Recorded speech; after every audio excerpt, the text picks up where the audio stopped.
अल्हम्दुलिल्लाहि रब्बिल आलमीन वस्सलातु वस्सलामु अला सय्यिदिल अंबियाइ वल मुरसलीन व अला आलिहि व अस्हाबिहि व मन तबिअहुम बि इहसानिन इला यौमिद्दीन अजमाइन अम्मा बाद।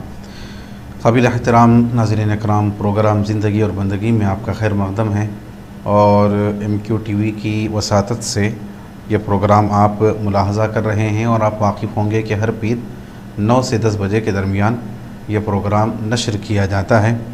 और प्रोग्राम की तरतीब ये होती है कि इब्तिदा में पहले हिस्से में जो मौजू है उसके मुताल्लिक़ ज़रूरी मालूमात और अहकामात आपकी खिदमत में बयान किए जाते हैं और उसके बाद फिर आपके सवालात का सिलसिला शुरू होता है और उनके जवाबात भी इस प्रोग्राम का हिस्सा हुआ करते हैं। नाज़रीन इकराम, आज का जो मौजू है वो है जुमा की अहमियत, कि जुमा के दिन की अहमियत क्या है, जुमा के नमाज की अहमियत क्या है, खुतबा जुमा की अहमियत क्या है, जुमा के दिन किन आमाल को अंजाम देना सुन्नत है, क्या काम करना चाहिए, कौन से आमाल का अहतमाम करना चाहिए, इंशाअल्लाह ताला आपकी खिदमत में अर्ज़ किया जाएगा। तो मौजू है आज का जुमा की अहमियत। सबसे पहली बात नाज़रीन इकराम कि जुमा को जुमा क्यों कहा जाता है, जुमा की वजह तस्मिया क्या है। तो फरमाया गया कि जुमा को जुमा इसलिए कहा जाता है क्योंकि अल्लाह तबारक व तआला ने जब कायनात को बनाया तो 6 दिन में बनाया। इतवार के दिन से शुरू फरमाया, इतवार, पीर, मंगल, चारशुमा, जुमेरात, और जुमा के दिन 6वें दिन कायनात की तकमील हो गई। यानी एक दिन दरख्त, पहाड़ वग़ैरह बनाए, एक दिन इंसान बनाया, एक दिन नूर को पैदा फरमाया, हदीस शरीफ में मौजूद है। तो कायनात की तकमील, उसकी तख्लीक़ का इज्तिमा मुकम्मल जो हुआ, जमा जो हुई, वो जुमा का दिन था। तो उस वजह से उस दिन को जुमा का दिन कहा गया। यानी 6वां दिन था और वो 6वें दिन क्योंकि कायनात मुकम्मल हो गई, जमा हो गई, तो उस दिन का नाम फिर जुमा रखा गया। दूसरी बात ये बयान की गई कि जुमा के दिन को जुमा इसलिए कहते हैं क्योंकि लोगों का इसमें इज्तिमा होता है, कसीर लोग फिर इसके अंदर शरीक हुआ करते हैं, तो इस वजह से इसको जुमा कहा गया। और एक रिवायत में एक और ये भी कहा गया कि क्योंकि अज़ीम वाक़ियात, बड़े बड़े वाक़ियात जुमा के दिन जमा हुए हैं, बहुत सारे वाक़ियात हुए इस दिन, तो इस वजह से इस दिन को जुमा का दिन कहा गया। नाज़रीन इकराम, जहाँ तक जुमा के दिन की अहमियत का मामला है तो ये बात काफ़ी है इसकी अहमियत को समझने के लिए कि अल्लाह तबारक व तआला ने जुमा के नाम से एक मुकम्मल सूरा अपनी किताब कुरान मजीद में नाजिल फरमाया, सूरतुल जुमा के नाम से। उसमें दीगर अहकामात के साथ साथ जुमा के अहकामात को, खुतबे के आदाब को अल्लाह तबारक व तआला ने बयान फरमाया। इससे हमें अंदाज़ा लगा लेना चाहिए कि जुमा की किस कदर अहमियत है। हुज़ूर अकरम सल्लल्लाहु अलैहि वसल्लम ने हदीस शरीफ में इरशाद फरमाया कि जुमा का दिन ये तमाम दिनों का सरदार है, और फरमाया कि ये दिन ईदुल अज़हा और ईदुल फ़ित्र से भी अफजल है। रमज़ान की ईद से भी और फिर बकर ईद से भी जुमा का दिन ये फ़जीलत रखता है, और इसको सय्यदुल अय्याम आप सल्लल्लाहु अलैहि वसल्लम ने फरमाया। और इरशाद फरमाया कि जो साबिक़ा लोग गुज़रे हैं, यहूद और ईसाई नसारा, उनको ये दिन दिया गया था, लेकिन यहूदियों ने उसके बाद का एक दिन हफ्ते को चुन लिया और ईसाइयों ने इतवार के दिन को चुन लिया। लेकिन मुसलमान हैं कि वो अल्लाह तबारक व तआला की दी हुई इस नेमत को मुंतखब किए, इख्तियार किए। हुज़ूर अकरम सल्लल्लाहु अलैहि वसल्लम फरमाते हैं, अगरचे कि हम ईसाइयों से और यहूदियों से इन दिनों के एतबार से पीछे हैं, क्योंकि जुमा होता है, उसके बाद फिर हफ्ता और इतवार है, लेकिन फरमाया कि क़ियामत के दिन उनसे आगे रहेंगे। नहनुल आखिरून अस्साबिक़ून, हुज़ूर अकरम सल्लल्लाहु अलैहि वसल्लम का इरशाद है। और हदीस शरीफ में हुज़ूर अकरम सल्लल्लाहु अलैहि वसल्लम ने जुमा के दिन जो अज़ीम वाक़ियात पेश आए और आने वाला है उसके बारे में आप सल्लल्लाहु अलैहि वसल्लम ने इरशाद फरमाया कि ये वो दिन है कि जिसमें 5 खसलतें हैं, यानी 5 वाक़ियात पेश आए। फरमाया कि हज़रत आदम अलैहिस्सलाम को इसी दिन पैदा किया गया, हज़रत आदम अलैहिस्सलाम को जन्नत में इसी दिन दाखिल किया गया, हज़रत आदम अलैहिस्सलाम को ज़मीन पर इसी दिन उतारा गया, और फरमाया कि क़ियामत भी जो कायम होगी तो वो जुमा का दिन होगा। और पाँचवीं चीज़ ये बयान फरमाई कि इस दिन एक ऐसा लम्हा है, एक ऐसा टाइम है, वक्त है कबूलियत का कि बंदा मोमिन उस वक्त को पाकर जो भी खैर अल्लाह तबारक व तआला से तलब करता है, भलाई मांगता है, जायज़ दुआ करता है, तो अल्लाह ताला ज़रूर उसकी दुआ को कबूल फरमाता है। और जहाँ तक जुमा की शब का ताल्लुक़ है, उसकी भी बड़ी फ़जीलत है, यानी जुमा से पहले जो रात है शब जुमा, उसकी भी बड़ी फ़जीलत है। हुज़ूर अकरम सल्लल्लाहु अलैहि वसल्लम ने हदीस शरीफ में इरशाद फरमाया कि जिस किसी का इंतकाल शब जुमा या जुमा के दिन होता है तो अल्लाह तबारक व तआला के पास वो शहीद लिखा जाता है और अल्लाह ताला क़ब्र के अज़ाब से उसको बचा लेते हैं। और हज़रत याक़ूब अलैहिस्सलाम के बारे में बयान किया गया कि जब उनके बेटों की गलती ज़ाहिर हो गई हज़रत यूसुफ़ अलैहिस्सलाम के सामने, तो बेटे जो है माफ़ी मांगने लगे और कहने लगे, सूरह यूसुफ़ में ज़िक्र है कि आप हमारे लिए क़ालू या अबाना अस्तग़फ़िर लना ज़ुनूबना इन्ना कुन्ना ख़ातिईन, कि हज़रत याक़ूब के दीगर बेटे कहने लगे कि ऐ हमारे वालिद, हमारे लिए मग़फ़िरत की दुआ कीजिए, बख्शिश की दुआ कीजिए हमारे गुनाहों की, क्योंकि हम तो ख़ता करने वाले हैं कि यूसुफ़ के साथ इतनी ज़्यादती की है। क़ाल सौफ़ अस्तग़फ़िरु लकुम रब्बी, तो हज़रत याक़ूब ने फ़ौरन दुआ नहीं की बल्कि कहा कि हाँ अनक़रीब मैं तुम्हारे लिए दुआए मग़फ़िरत करूँगा। तो रिवायतों में आता है कि हज़रत याक़ूब का इशारा जो है शब जुमा की तरफ था कि जब जुमा की रात आएगी तो मैं तुम्हारे लिए दुआए मग़फ़िरत करूँगा, क्योंकि जुमा की शब ये दुआओं की कबूलियत की रात हुआ करती है। नाज़रीन इकराम, ये मुख्तसर रिवायतें आपकी खिदमत में अर्ज़ की गई। बहुत सारी अहादीस शरीफ़ा मौजूद हैं, अक़वाल मौजूद हैं, बुज़ुर्गान दीन के आमाल मौजूद हैं कि जिससे जुमा की अहमियत वाज़ेह होती है, ज़ाहिर होती है। इसी वजह से फ़रमाया गया कि जब इतनी अहमियत है जुमा की कि ईद उल अज़हा और ईद उल फ़ित्र से भी अफजल है, ये तमाम दिनों का सरदार है। अल्लाह तबारक व तआला ने सूरह जुमा के नाम से, इसके नाम से एक सूरा नाजिल किया, तो लिहाजा फरमाया गया कि इसकी तैयारी जुमेरात से ही होनी चाहिए ताकि उसकी तैयारी में कोई कोताही ना रह जाए। ऐसा नहीं कि जुमा के दिन उठ के पूछ रहे हैं कि आज कौन सा दिन है या जुमा है क्या, उस वक़्त सोच रहे हैं कि मुझे क्या पहनना है, क्या करना है, क्या तैयारी करना है, क्या तिलावत करना है, क्या एहतिमाम करना है। फरमाया किया कि नहीं, सोचने में फिर टाइम जाएगा, सही तरीक़े से जैसी बरकतें हासिल करना है फिर वह कर नहीं पाएंगे।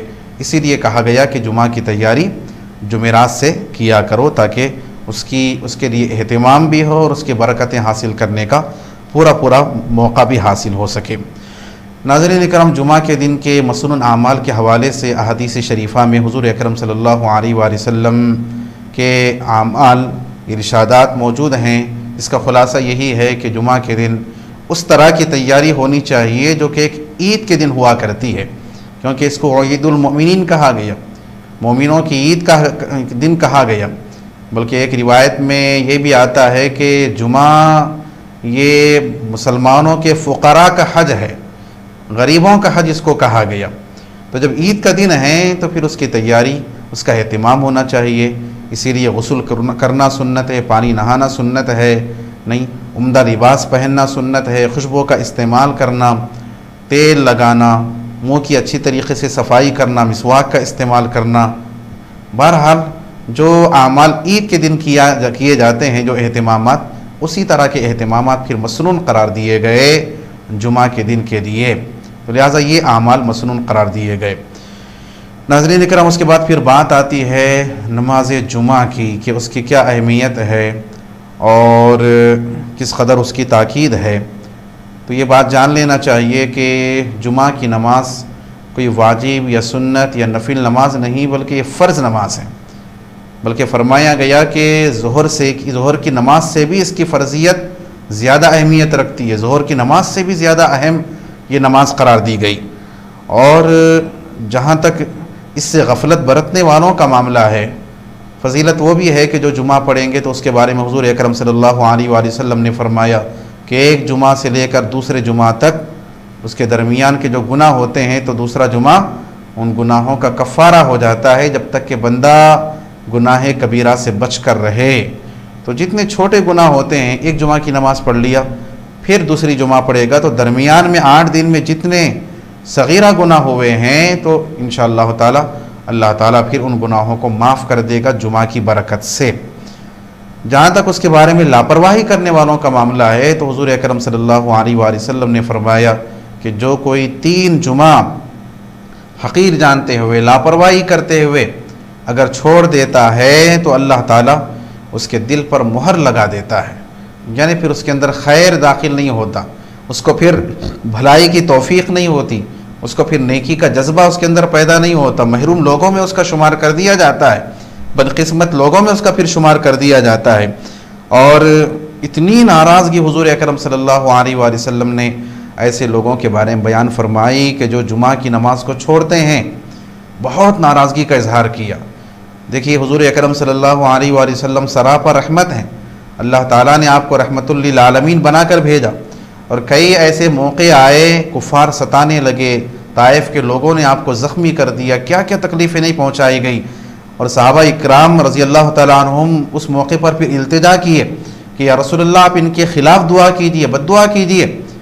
तो हुज़ूर अकरम सल्लल्लाहु अलैहि वसल्लम ने बस यही फरमाया कि मैं रहमत बनाकर भेजा गया हूँ, मैं लानत करने वाला बनाकर भेजा नहीं गया नहीं।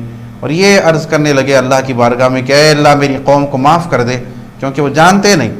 तो सरापर रहमत हैं आप, लेकिन जुमा की जब बात आई तो इतनी नाराज़गी का इजहार किया, फरमाया कि मेरा इरादा होता है कि मैं दूसरों को जुमा पढ़ाने का हुक्म दूँ और जाऊँ उन लोगों के पास जो जुमा की नमाज को नहीं आते, उनको उनके घरों के समेत जला दूँ, उनको उनके घरों समेत जला दो। तो कितना नाराज़गी का इजहार, कैसे अल्फाज हैं कि हुज़ूर अकरम सल्लल्लाहु अलैहि वसल्लम की नाराज़गी को, नापसंदीदगी को ज़ाहिर करते हैं कि रहमतुल लिल आलमीन फरमा रहे हैं कि मैं उन लोगों को उनके घरों के समेत जला दूँ जो जुमा की नमाज को नहीं आते। नहीं, कितनी अहमियत है इससे ने हुज़ूर के बताने का मकसद यही था कि जुमा की अहमियत को समझो कि कितनी अहमियत है, या नहीं अगर जुमा की नमाज को छोड़ोगे तो फिर दोज़ख की आग में जलना पड़ेगा। तो ये फिर इशारा गोया कि आप सल्लल्लाहु अलैहि वसल्लम ने बयान फरमाया। और फिर बात आती है नमाज जुमा की, तो फिर खुतबा जुमा की। खुतबा ये शर्त है नमाज जुमा के लिए, और बग़ैर खुतबे के जुमा की नमाज होती नहीं, और उसमें शरीक हुए बग़ैर जुमा का जो फ़ायदा है, जुमा का जो मकसद है, उसकी जो नूरानियत है, उसकी जो फजीलत है, वो फिर हासिल नहीं होती। हुज़ूर अकरम सल्लल्लाहु अलैहि वसल्लम ने हदीस शरीफ में इरशाद फरमाया कि जो अव्वल वक्त में जुमा की नमाज के लिए आता है तो होता यह है कि फ़रिश्ते दरवाज़े पर खड़े हो जाते हैं मस्जिद के, और जो तरतीब से आ रहा है, जो पहले नंबर पे आया उसका नाम लिखते हैं, फिर उसके बाद कौन आया, उसके बाद कौन आया, दर्जा बदर्जा हर एक का नाम लिखा जाता है। फरमाया कि जो अव्वल वक्त में आते हैं तो उनके लिए ऐसा है गोया कि उन्होंने ऊँट की क़ुरबानी दी, जो उनके बाद आए तो ऐसा है गोया कि गाय की क़ुरबानी उन्होंने दी, उसके बाद आए तो ऐसा है गोया कि वो एक बकरी की क़ुरबानी उन्होंने दी, उसके बाद आए तो ऐसा है गोया कि उन्होंने एक जो है मुर्गी को जो है खैरात किया अल्लाह की राह में, उसके बाद आए तो ऐसा है गोया कि एक अंडे को खैरात किया। लेकिन फरमाया कि जैसे ही ख़तीब खुतबा देने के लिए मिंबर पर आ जाता है तो ये फ़रिश्ते भी अपने रजिस्टरों को, अपने सहीफ़ों को बंद कर लेते हैं, वो भी खुतबा सुनने में लग जाते हैं। उसके बाद जो आते हैं तो फिर उनका नाम उस रजिस्टर में दर्ज नहीं होता, वो फजीलत फिर उनको हासिल नहीं होती, वो बरकत उनको हासिल नहीं होती। तो लिहाजा खुतबे से पहले मस्जिद को हाजिर हो जाना चाहिए। अल्लाह ताला ने कुरान मजीद में फ़रमाया, या अय्युहल्लज़ीना आमनू इज़ा नूदिया लिस्सलाति मिन यौमिल जुमुअति फ़स्अऊ इला ज़िक्रिल्लाहि व ज़रुल बैअ ज़ालिकुम खैरुल लकुम इन कुंतुम तालमून। कि ईमान वालो, जब जुमा के दिन अज़ान दी जाए तो अल्लाह का ज़िक्र यानी खुतबे की तरफ तेज़ी से चले आओ। व ज़रुल बैअ, कारोबार को छोड़ दो नहीं, यानी ज़ालिकुम खैरुल लकुम इन कुंतुम तालमून, और वो तुम्हारे लिए बेहतर है अगर तुम जानते हो। यानी ये ना सोचो कि अगर मैं दुकान बंद कर दूंगा, इतनी देर मेरी दुकान बंद रहेगी तो कारोबार कैसा चलेगा, कहीं मेरी तिजारत में नुकसान ना आ जाए, मेरी आमदनी में कमी ना हो जाए। फरमाया कि नहीं, अल्लाह की ज़ात पे भरोसा करो, रिस्क देने वाली ज़ात वो है। तुम जुमा के लिए अपने कारोबार को छोड़ोगे तो उससे ज़्यादा अल्लाह ताला तुमको अता फरमाएगा, वो तुम्हारे लिए बेहतर है अगर तुम जानते हो। मतलब ये हुआ कि अगर नहीं करोगे तो फिर वो तुम्हारे हक़ में फिर बेहतर नहीं बल्कि उसके ख़िलाफ़ बुरा हो जाएगा, उसकी वजह से बरकतें ख़त्म हो जाएगी। तो तो आज जो देखा जा रहा है कि खुतबे की अहमियत कम हो गई है, नहीं, कारोबार बंद करने को तैयार नहीं है, आखिरी वक्त तक पहुँचने का इरादा है, जमात जब खड़ी होगी तो उस वक़्त जो है पहुँच रहे हैं। नौज़बिल्ला ऐसा भी देखा गया कि इधर नमाज जुमा चल रही है, वहाँ वज़ू करने की आवाज़ आ रही है, बस एक रकात ख़त्म होने के बाद शामिल हो रहे हैं जुमा में, उसके बाद खड़े होकर अदा कर रहे हैं। यानी जुमा से भी इतनी दूरी और जुमा की अहमियत से भी इतनी महरूमी नज़र आ रही है, जबकि होना ये चाहिए था कि अव्वल वक्त में आते, नहीं, बयान भी सुनने की कोशिश करते ताकि दीन से वाकिफ़ियत हो, उसी लिए तो रखा जाता है, अगरचे कि वो जुमा की नमाज का हिस्सा नहीं है। लेकिन खुतबे से पहले तो हाजिर हो जाना चाहिए, नहीं, खुतबे की आवाज़ को सुनकर जो है अपनी दुकान से निकलेंगे, घर से निकलेंगे, बस नमाज मिल गई तो जो है काफ़ी है, या फिर लापरवाही कि वहाँ पढ़ लेंगे या पढ़ लेंगे, फिर नमाज ही छूट गई, उसके बदले में ज़ोहर अदा करना पड़ा। ये सब महरूमी की चीज़ें हैं, दुनिया का भी इसमें नुकसान है, बेबरकती भी इसकी वजह से होती है, और आखिरत में भी इसकी वजह से मुश्किलात हो सकते हैं। तो रब ताला ने वाज़ेह फरमाया कि कारोबार को छोड़ दो, जब अल्लाह का ज़िक्र अज़ान हो जाए, अज़ान अव्वल होते ही फरमाया गया कि कारोबार बंद करना चाहिए, नमाज जुमा के लिए निकल जाना चाहिए। कोई कारोबार का मतलब सिर्फ कारोबार ही नहीं, बल्कि हर वो चीज़ जो जुमा को जाने के लिए रुकावट बनती हो, उनको छोड़ देने का हुक्म है। किसी दोस्त से आप बातें करते नहीं ठहर सकते, कोई और चीज़ में मसरूफ़ नहीं रह सकते, कारोबार का जिक्र किया गया। मकसद ये था कि क्योंकि कारोबार का वक्त होता है दोपहर का, तो ख़ास तौर पे उसका जिक्र किया गया। लेकिन हर वो चीज़ के जो रुकावट बनने वाली है, सबको छोड़ने का हुक्म है। और अल्लाह तबारक व तआला ने फिर आगे फरमाया कि वइज़ा रअू तिजारतन औ लहवन फज़्ज़ू इलैहा व तरकूका क़ाइमा। इन लोगों की तो ये कैफियत है कि जब कोई तिजारत को देखते हैं, बिज़नेस को, कारोबार को, या लहू लाभ की चीज़ को देखते हैं, दिल बहलाई की चीज़ को देखते हैं, तो उसकी तरफ दौड़े चले जाते हैं। व तरकूका क़ाइमा, और आपको खड़े हुए छोड़ देते हैं। कुल मा इंदल्लाहि खैरुम मिनल लहवी व मिनत तिजारा। ए हबीब सल्लल्लाहु अलैहि वसल्लम, आप फरमा दीजिए कि जो कुछ अल्लाह के पास है वो तिजारत से और लहू लाभ से बेहतर है, इनकी कोई अहमियत नहीं है। नहीं, क्रिकेट मैच आ रहा था, इस वजह से देखते ठहर गए, लिहाजा जो है खुतबे से महरूम हो गए। लहू लाभ के लिए, कारोबार के लिए गिराक आ गया था, कारोबार का वक्त था, कोई पैसे देने के आने वाले थे, ये सब चीज़ें अल्लाह ने फरमाया कि इनकी कोई हैसियत नहीं है उस अजर व सवाब के मुकाबिल में जो अल्लाह तबारक व तआला के पास है। और सूरह जुमा का अल्लाह तबारक व तआला ने इख्तिताम फरमाया, तो फरमाया कि वल्लाहु खैरुर राज़िक़ीन, अल्लाह ताला बेहतरीन रिस्क देने वाला है। नहीं, वो जो रिस्क देता है तो कोई नहीं दे सकता, रिस्क अता फरमाने वाली वही ज़ात है। यानी ख़ास तौर पे ताजिरों के लिए, कारोबार करने वालों के लिए, जिनको ये जहन में आता है कि दोपहर का वक्त है, कैसे छोड़ के जो है जाएंगे और कारोबार में कमी ना हो जाए, रिस्क के मामलात कैसे होंगे, अल्लाह ने फरमाया कि अल्लाह पे की ज़ात पे भरोसा रखो, वह खैरुर राज़िक़ीन है। तो लिहाजा जितना जल्दी हो सके खुतबा के लिए हाजिर हो जाना चाहिए। जब मस्जिद पहुंच गए तो हुक्म ये है कि खुतबे के आदाब का ख्याल रखा जाए। जब खुतबा शुरू हो गया तो आदाब का ख्याल होना चाहिए। फरमाया गया कि खुतबे के भी वही आदाब हैं जो नमाज के आदाब हैं तकरीबन। जैसे नमाज में आप बात नहीं कर सकते, खुतबे के दौरान बात नहीं कर सकते। नमाज में आप इधर उधर नहीं देख सकते, तो खुतबे के दौरान भी इधर उधर नहीं देखना चाहिए। पूरी तवज्जो खुतबा सुनने की तरफ लगना चाहिए, चाहे समझ में आए ना आए। पहले तो ये जज्बा होना चाहिए कि हम अरबी सीखें और ख़ुतबे को समझें। खुतबा इसीलिए रखा गया, आप सल्लल्लाहु अलैहि वसल्लम ने मसनून करार दिया ताकि लोगों को पैगाम पहुँचे। अब समझ में ही नहीं आता तो फिर कहाँ से पैगाम लेंगे, ये भी महरूमी है। अरबी ज़बान से जो महरूमी है, सीखने का जज्बा होना चाहिए। अंग्रेज़ी सीखते हैं, हिंदी सीख रहे हैं, तेलुगु सीख रहे हैं, क्या क्या सीख रहे हैं, लेकिन कुरान की जो ज़बान है, जिसके अंदर दुआएं हैं, जिसके अंदर खुतबा है, जिसके अंदर सूरे हैं, उसी को समझने की कोशिश नहीं है। अल्लाह ताला सबको तौफीक दे। तो लिहाजा समझ में आए ना आए, गौर से खुतबा सुनने का हुक्म है। और आप सल्लल्लाहु अलैहि वसल्लम ने मना किया कि देर से आके लोगों के गर्दनों को फलांगना, तकलीफ़ें देना, लोगों के ऊपर से जाना, इससे भी मना किया गया। हाँ, पहले जो आए हैं उनकी भी ज़िम्मेदारी बयान की गई कि बाद में आने वालों का ख्याल करके वो आगे हट कर बैठें ताकि बाद में आने वालों को तकलीफ़ न हो।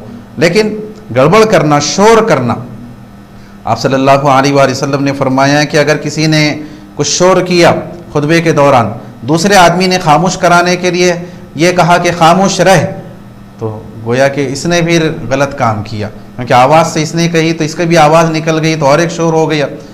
अगर किसी को खामोश करना भी है तो इशारे से करने का हुक्म दिया गया, ताकि खुतबा बयान करने और ख़ुतबा सुनने में कोई खलल वाक़ई ना हो। तो खुतबे की वही आदाब तकरीबन हैं जो नमाज के हुआ करते हैं। तो लिहाजा पूरे अदब के साथ खुतबे को सुनना चाहिए, और जब खुतबा शुरू हो जाए तो फिर आप सुन्नत नमाज भी नहीं पढ़ सकते, फ़र्ज़ के बाद, जुमा की नमाज के बाद उसको अदा कर सकते हैं। लेकिन जब खुतबा शुरू हो गया, देखा गया कि लोग बाद में आते हैं, खुतबा चल रहा होता है, आके जो है सुन्नत नमाज पढ़ना शुरू कर देते हैं, जबकि इसकी भी इजाज़त नहीं दी गई। नाज़रीन करम, उसके बाद फिर बात आती है कि जुमा के दिन जो दीगर आमाल हैं, एक तो सूरह कहफ की तिलावत है, इसकी बड़ी फ़जीलत है कि नूरानियत फिर फैल जाती है अर्श तक आदमी से लेकर, और क़यामत के दिन इंशाअल्लाह वो नूर फिर उसको हासिल होगा। और फिर दुरूद शरीफ कसरत से पढ़ने का हुज़ूर अकरम सल्लल्लाहु अलैहि वसल्लम ने जुमा के दिन हुक्म दिया। फरमाया कि ऐ लोगो, ये जो जुमा का दिन है, इस दिन मुझ पर कसरत से दुरूद पढ़ो, क्योंकि तुम्हारा दुरूद मुझ पर पेश किया जाता है। साहबा ने अर्ज़ किया कि या रसूलल्लाह, क्या आपके विसाल के बाद भी पेश किया जाता है? फरमाया कि हाँ, मेरे विसाल के बाद भी तुम्हारा दुरूद पेश किया जाता है, क्योंकि अल्लाह ताला ने ज़मीन पर हराम कर दिया है नबियों के जिस्मों को खाना, बस अल्लाह का नबी हयात से होता है, उसे रिज़्क़ दिया जाता है। तो लिहाजा फरमाया कि कसरत से दुरूद शरीफ पढ़ा जाए जुमा के दिन, तो लिहाजा उसका एहतिमाम होना चाहिए। कसरत का मतलब क्या है कि कितना पढ़े तो फिर ज़्यादा पढ़ने में शुमार होगा। तो फरमाया गया कि 300 मरतबा या 313 मरतबा दुरूद शरीफ पढ़ेंगे तो फिर ज़्यादा पढ़ने वालों में शुमार होगा। उससे भी ज़्यादा जितना पढ़ना चाहे पढ़ सकते हैं। घरों में दुरूद का एहतिमाम होना चाहिए, दुरूद के दस्तरों का एहतिमाम होना चाहिए, उठे बैठे लब पर जो है जुमा के दिन दुरूद शरीफ का विर्द होना चाहिए, हुज़ूर अकरम सल्लल्लाहु अलैहि वसल्लम के उस हुक्म की तामील करते हुए। और फिर वो जो इरशाद है आप सल्लल्लाहु अलैहि वसल्लम का कि जुमा में एक ऐसी घड़ी है, एक ऐसा वक्त है कि बंदे मोमिन उस वक्त को पाकर जो भी खैर तलब करता है रब ताला से, तो ज़रूर अल्लाह ताला उसको वो अता फरमाता है। तो टाइम कौन सा है, वो वक्त कौन सा है, तो उसके बारे में दो बातें बयान की गई। एक ये कि ख़तीब जब खुतबा देने के लिए मिंबर पर आए, उस वहाँ से लेकर जुमा की नमाज के ख़त्म होने तक उसके दरमियान हुआ करता है वो टाइम। लिहाजा जैसे दो खुतबों के दरमियान का वक्त होता है, तो उस वक़्त फिर दुआ कर लेना चाहिए। हाथ उठाना भी ज़रूरी नहीं होता, दिल में भी दुआ कर सकते हैं। तो एक टाइम ये बयान किया गया। दूसरा कहा गया कि जुमा के दिन असर से लेकर मगरिब के दरमियान वो वक्त होता है जो कबूलियत का वक्त है, कि जिसके बारे में हुज़ूर अकरम सल्लल्लाहु अलैहि वसल्लम ने फरमाया कि जो कोई खैर तलब करेगा, जायज़ चीज़ को मांगेगा अल्लाह ताला से, तो रब ताला फिर ज़रूर उसको अता फरमाएगा। नाज़रीन इकराम, ख़ुलासा यही है कि जुमा की बड़ी अहमियत है, खुतबे की भी बड़ी अहमियत है, नमाज जुमा की बहुत ताकीद है। तो लिहाजा हमें किसी किस्म की कोई गफलत, कोई लापरवाही, कोई कोताही इस हवाले से नहीं करना चाहिए। सय्यदुल अय्याम कहा गया, तमाम दिनों का सरदार। तो लिहाजा जितनी भी हम इसका एहतिमाम करेंगे, तैयारी करेंगे, जुमेरात के दिन से ही उसकी तैयारी हो और उसके आदाब का ख्याल रखेंगे, उसकी बरकतों को पाने की कोशिश करेंगे, तो यकीनन हमको बहुत सारी बरकतें मिलेगी। आखिरी बात यही है कि हज़रत अनस रज़ी अल्लाह तआला अन्हु के हदीस में आता है कि फ़रमाते हैं कि इज़ा सलमतिल जुमा सलमतिल अय्याम, कि जिसका जुमा सलामती से गुज़र गया तो उसके फिर सारे हफ्ते के दिन, 7 दिन जो है सारे सलामती के साथ गुज़र जाते हैं। यानी जो जुमा के दिन गुनाहों से बच कर रहा, अल्लाह की फरमाबरदारी में उसने गुजारा, गुनाहों से सलामत रहा, बुराइयों से सलामत रहा, नाफरमानियों से सलामत रहा, तो इंशाअल्लाह फिर बाकी के दिन सलामती में गुजरेंगे। अल्लाह ताला मुझको भी और आपको भी तौफ़ीक़ अता फ़रमाए और हमें जुमा की अहमियत और उसकी फ़जीलत को समझने और उसके अहकाम को और उसके आदाब को बजा लाने की तौफ़ीक़ अता फ़रमाए। नाज़रीन इकराम, कॉलर्स का सिलसिला शुरू करते हैं और देखते हैं कि पहले कॉलर कौन हैं और क्या सवाल करना चाहते हैं।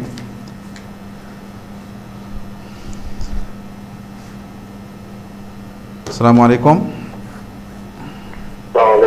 वालेकुम अस्सलाम व रहमतुल्लाह। फरमाइए। वालेकुम अस्सलाम, फरमाइए। जुम्मे की नमाज से पहले फर्ज नमाज पढ़ सकते हैं? जुमा की नमाज से पहले फ़र्ज़ नमाज, ठीक है। और कोई सवाल साहब? नहीं। ठीक है, शुक्रिया आपके सवाल करने का।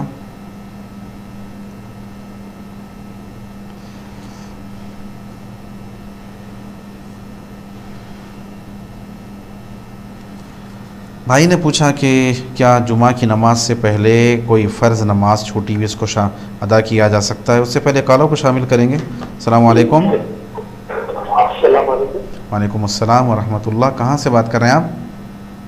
जी, मैं हैदराबाद से। फरमाइए। जुमा के सिलसिले में सवाल करना था। फरमाइए। जुमा का अगर खुतबा छूट जाए मुकम्मल पूरा, ठीक है जी। मुकम्मल खुतबा अगर छूट गया है तो फिर जुमा की नमाज होगी या नहीं होगी? एक सवाल ये। दूसरा जो है, अगर कोई शख्स ऐसी हालत में आके आखिरी खाने में मिला है तो जुमा का क्या इसको मिलेगा या दो रकात पड़ेगा, क्या करेगा? या कोई शख्स ऐसा है आखिर में तो जुमा की मुकम्मल नमाज हो चुकी, सलाम भेज दिया जा चुका, कितना मस्जिद में दाखिल हुआ जी तो वो जुमा पड़ेगा, जोहर नमाज अदा करेगा? जी, शुक्रिया भाई आपके सवाल करने का। इंशाअल्लाह जब आपको शामिल करते हैं।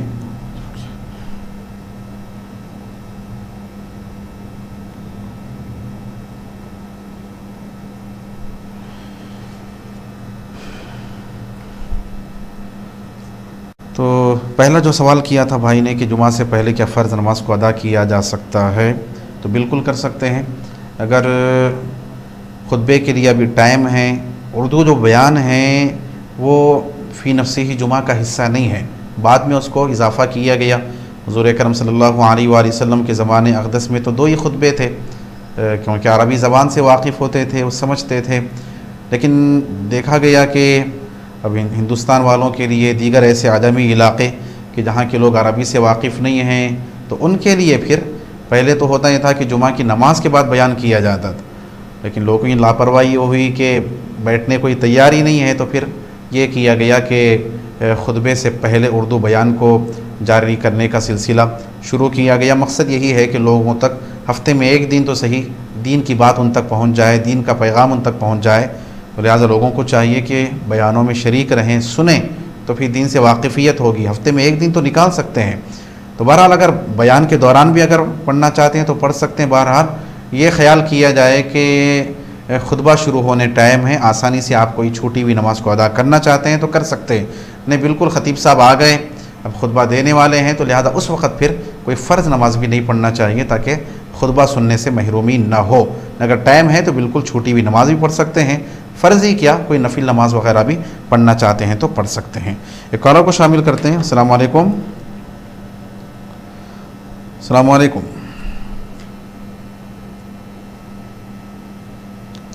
करीबन लाइन ये ड्रॉप हो गई। और एक सवाल किया गया था कि अगर किसी का खुतबा छूट जाए, यानी ऐसे वक्त आए कि मुकम्मल खुतबा हो चुका था, नमाज शुरू हो गई थी, या कोई ऐसे वक्त आए कि एक रकात छूट गई थी, या ऐसे वक्त आया कि मुकम्मल नमाज ही छूट गई थी, तो उस सूरत में फिर क्या करना चाहिए, जुमा की नमाज होगी या नहीं। देखिए, खुतबे का इनेकाद ये शर्त है नमाज जुमा के लिए।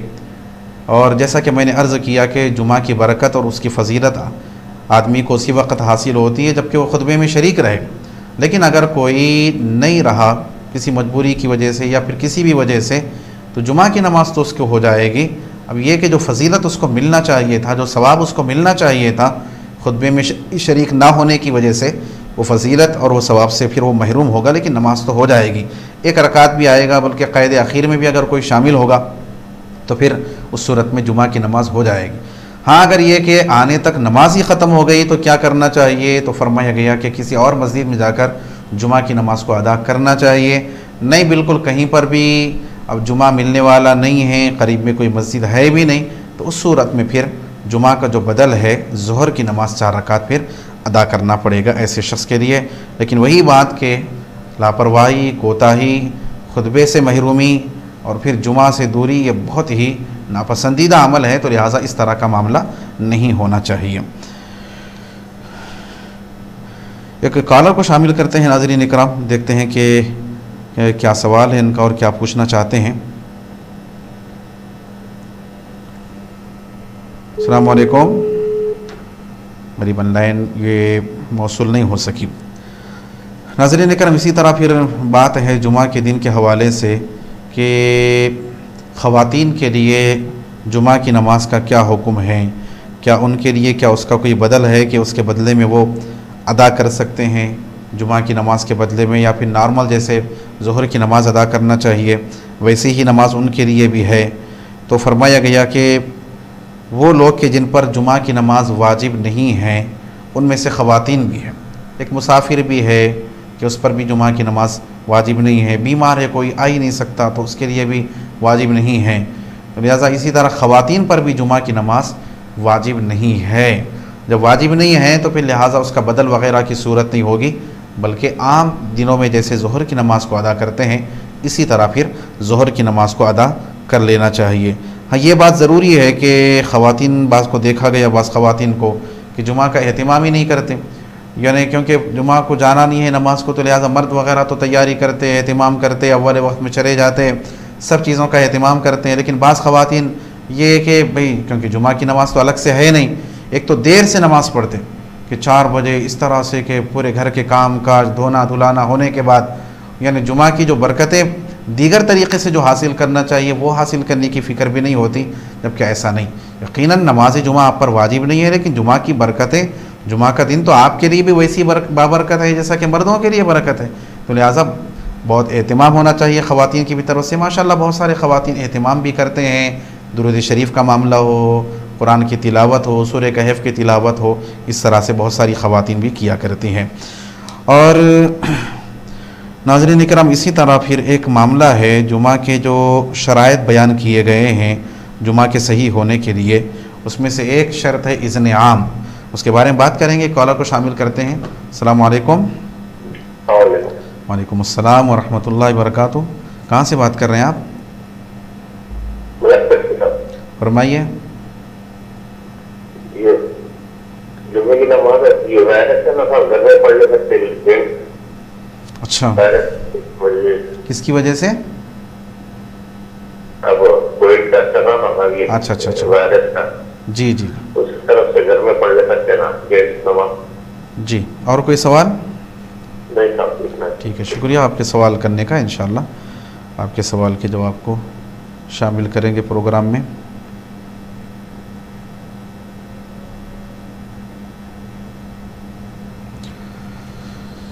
तो नाज़रीन किराम, अभी बात हो रही थी, मैंने अर्ज़ किया कि जुमा की शराइत में से एक शर्त है इज़्न आम का होना।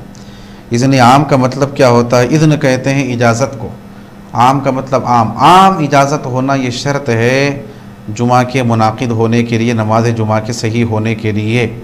यानी आप बंद कमरे में जुमा की नमाज़ अदा नहीं कर सकते, बल्कि फरमाया गया कि मस्जिद में भी अदा कर रहे हैं तो मस्जिद को बंद करके अगर पढ़ेंगे तो फिर, क्योंकि आप दूसरों को रोक रहे हैं, आम इजाज़त आपकी तरफ से नहीं है, ख़ास लोगों को, कुछ लोगों को अंदर ले लिए, फिर उसके बाद जो है मना कर रहे हैं, तो इज़्न आम की जो शर्त पाई जाना चाहिए वो पाई नहीं गई, तो लिहाजा जुमा की नमाज़ उस सूरत में फिर दुरुस्त नहीं होगी।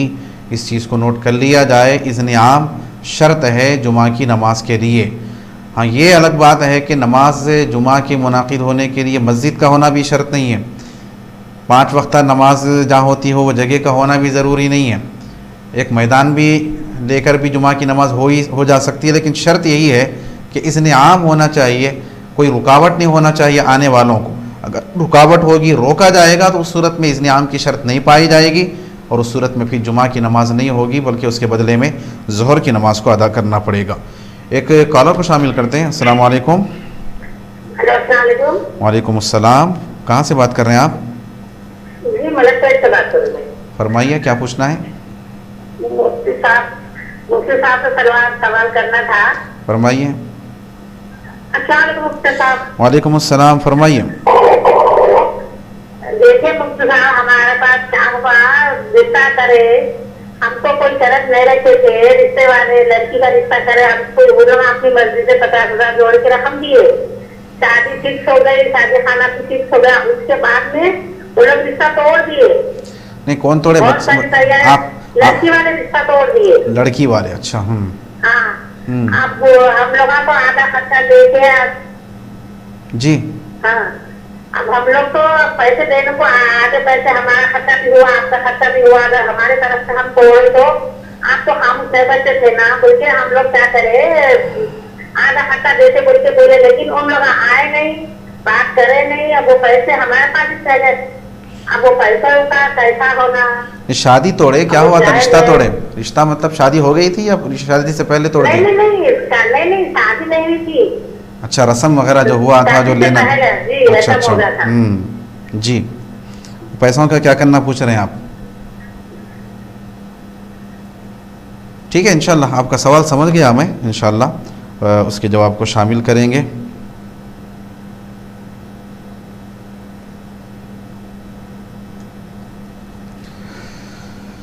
और एक सवाल को शामिल करते हैं और देखते हैं कि क्या सवाल है इनका और क्या पूछना चाहते हैं।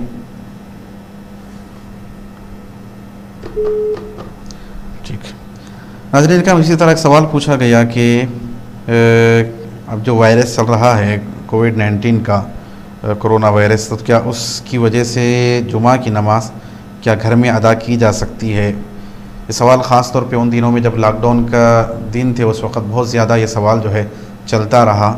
उलमाए किराम की तरफ से वजाहत भी आई, लेकिन बहुत सारे लोग ऐसे हैं कि न किसी आलिम की बात को मानते हैं, न किसी मुफ्ती की बात को मानते हैं, अपने आप को बड़े मुफ्ती समझते हैं और अपने को जो समझ में आ गया वही सही समझते हैं। उस वक़्त ये वाज़े किया गया था कि इस तरह से आप घर में जुमा की नमाज़ अदा नहीं कर सकते। ऐसा नहीं कि पड़ोसियों को बुला लिए या घर में जितने भाई हैं सब जमा हो गए, घर के छत पे जो है जुमा की नमाज़ पढ़ रहे हैं। ऐसे बहुत सारे वाक़यात हुए हैं, जबकि फ़रमाया गया कि जुमा होती ही नहीं, क्योंकि जुमा के लिए इज़्न आम शर्त है। अभी जैसा कि अर्ज़ किया गया कि आम इजाज़त ज़रूरी है। जब इजाज़त नहीं थी, दूसरों को के पास आपको जाना भी नहीं है, दूसरों को बुलाना भी नहीं है, नहीं, तो उस सूरत में आप जो है घर में जो है जुमा की नमाज़ अदा कर रहे हैं, नहीं हम किसी आलिम की नहीं मानेंगे, फ़ला नहीं। तो देखिए, ये उलमा जो है अपनी तरफ से बयान नहीं करते, कुरान और हदीस की रोशनी में बयान करते हैं। तो लिहाजा उसके मुताबिक अमल करेंगे तो फिर आपकी जुमा की नमाज़ होगी, आपका अमल सही होगा। तो लिहाजा इस तरह से जुमा की नमाज़ घर में अदा नहीं की जा सकती। जब लॉकडाउन का मामला था तो यही कहा गया था कि जुमा के बदले में आपको ज़ोहर की 4 रकात नमाज, वो भी बग़ैर जमात के तन्हा अदा करना है। जमात का उसमें भी एहतिमाम नहीं कर सकते, क्योंकि जुमा का जब बदल होता है ज़ोहर, तो फिर तन्हा अदा करना होता है। अब क्योंकि मैं समझता हूँ कि हालात वैसे नहीं रहे जैसे कि उस वक़्त थे, लॉकडाउन की सूरत थी, निकलने की इजाज़त नहीं थी। अब इजाज़त दे दी गई है, नमाज़ें चल रही है। बस यही कहा गया है हुकूमत की तरफ से भी, उलमा की तरफ से भी, कि एहतियात का ख्याल रखें, दूर दूर ठहरें, मास्क का इस्तेमाल करें, ये जो कहा गया है। तो लिहाजा उसका एहतिमाम करते हुए जुमा की नमाज़ बिल्कुल मस्जिद में जाके अदा करना है। अब घर में अदा करने वगैरह की बिल्कुल ज़रूरत नहीं है। अस्सलाम वालेकुम। अस्सलाम वालेकुम।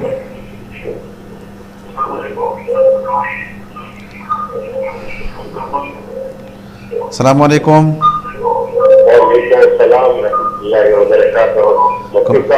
फरमाइए। वालेकुम सलाम। मुफ्ती साहब एक सवाल करें। जी जी जी जी मुफ्ती साहब, आवाज़ आ रही है आपकी? शादी के लिए रिश्ते नहीं हो रहे साहब, बच्ची के जिससे रिश्ते के ताल्लुक से जो है पड़ा है। जी शुक्रिया आपका, अल्लाह ताला मदद करे। इंशाल्लाह मैं अर्ज़ करता हूँ, कापी पेन लेकर बैठिए ताकि जो दुआ कही जाए उसको नोट कर सकें।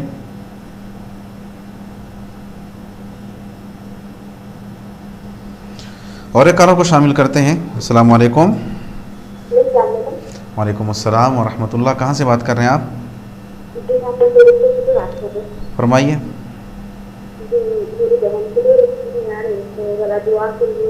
जी, अल्लाह ताला आसानी पैदा फरमाए, अल्लाह की मदद हो, इंशाल्लाह मैं अर्ज़ करता हूँ।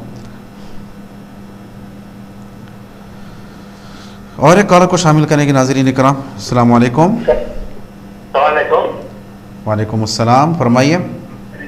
मेरा नाम तौफीक है, हैदराबाद से। फरमाइए, क्या सवाल है आपका? जी फरमाइए, क्या पूछना है आपको? जुम्मे की नमाज के बारे में जी बात करनी। जी बोलिए, बोलिए क्या पूछना है? हाँ बोलिए, आवाज़ आ रही है आपकी। जुम्मे के दिन जी अब नमाज घर में नहीं पढ़ना बोलेंगे जी, तो अब जुम्मे के दिन नमाज के बाद नमाज के पढ़ ले सकते? नहीं, मस्जिद को क्यों नहीं जाना चाह रहे? नहीं, नमाज अब मस्जिद साथ में नहीं, ठीक दूर है। अच्छा अच्छा, ठीक है, इंशाल्लाह अर्ज़ करता हूँ मैं। ठीक है, अच्छी बात।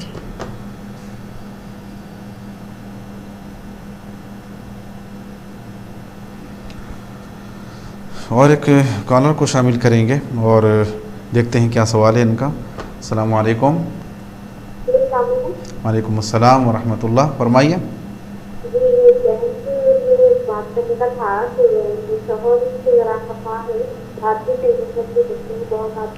हाँ, शौहर खफा है, उसके बाद क्या बोले आप? शौहर जी वो अब उसको ऐसा हो गया है कि मतलब पूरा देखते ही नफरत हो रही है, बोल रहे हैं उसको भी बात करने की जरूरत नहीं है, बोल रहे और औलाद के लिए शादी हुई उसके लिए 2 साल हो गया, औलाद नहीं होना उसको बोल रही थी। कौन बोल रही है? बाहर बोल रही थी।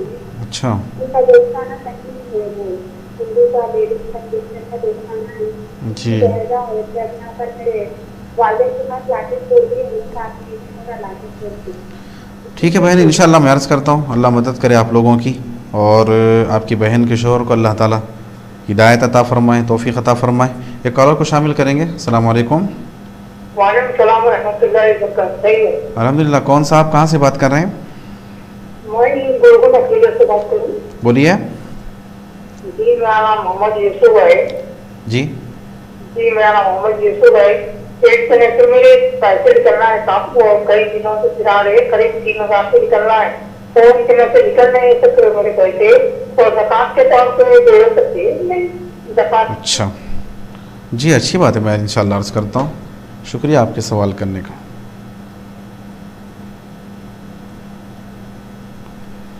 और एक कॉलर को शामिल करेंगे। अस्सलाम वालेकुम। वालेकुम सलाम। फरमाइए।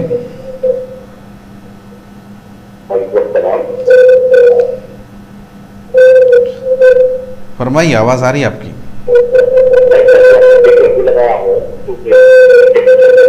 टीवी की आवाज़ कम कीजिए ना ज़रा। जो बात कर रहे हैं तो आवाज़ बिल्कुल खराब आ रही है सर,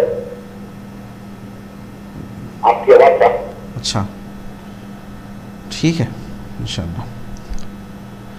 नाज़रीन के हम जो सवालात उसूल किए गए उनके जवाबात की तरफ जाते हैं कि ख़ातून ने कहा कि रिश्ता तय हुआ था, ऐसा कोई शर्त वग़ैरह लगाई नहीं गई थी, लेकिन बच्ची वालों ने उसके बावजूद भी कुछ रकम दी इनको और उनकी तरफ से फिर रिश्ता तोड़ दिया गया।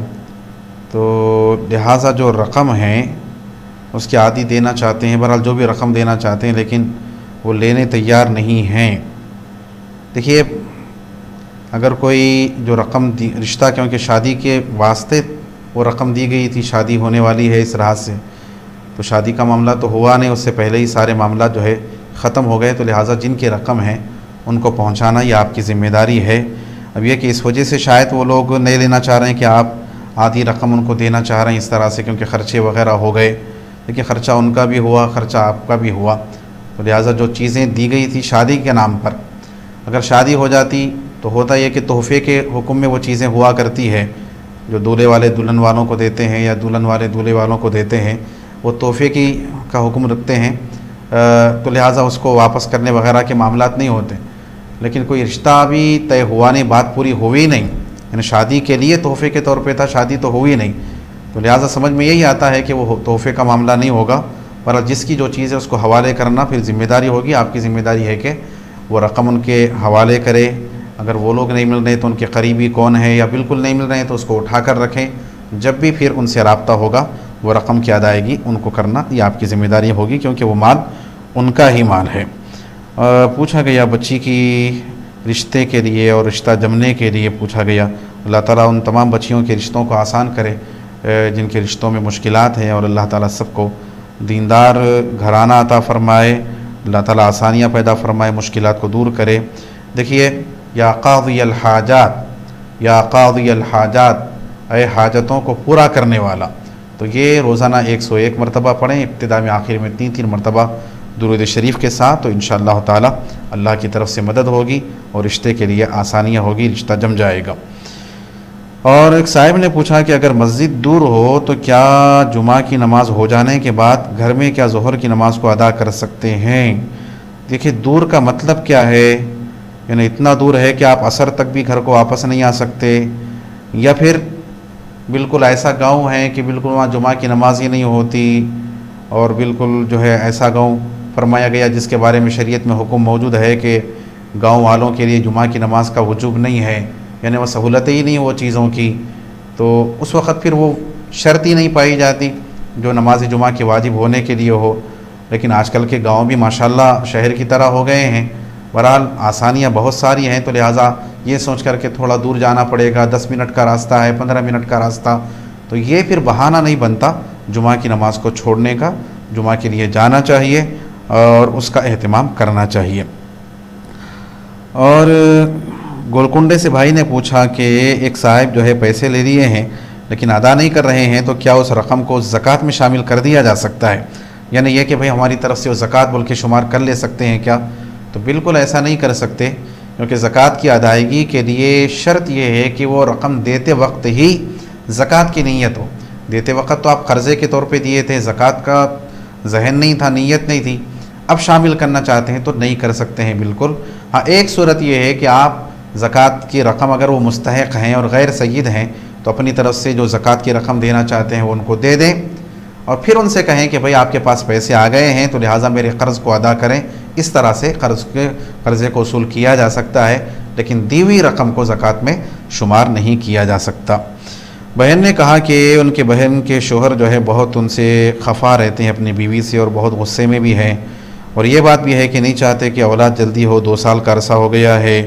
देखिए, ये बहुत सारी गलत सोहबतों का नतीजा भी है, इस्लामी तालीमात से दूरी का नतीजा भी है, और मगरिबी दुनिया की वहाँ का शौक़ और वहाँ के हालात से जो है अपने आप को जो है बराबरी करने का नतीजा है कि जल्दी औलाद नहीं होना ताकि फ्री ज़िंदगी गुजारेंगे, औलाद का टेंशन क्यों, ये सोचना, और फिर एक औरत को जो है उसका जो मकाम है वो मकाम न देना, ये सब इस्लाम से और इस्लाम की तालीमात से दूरी का नतीजा है।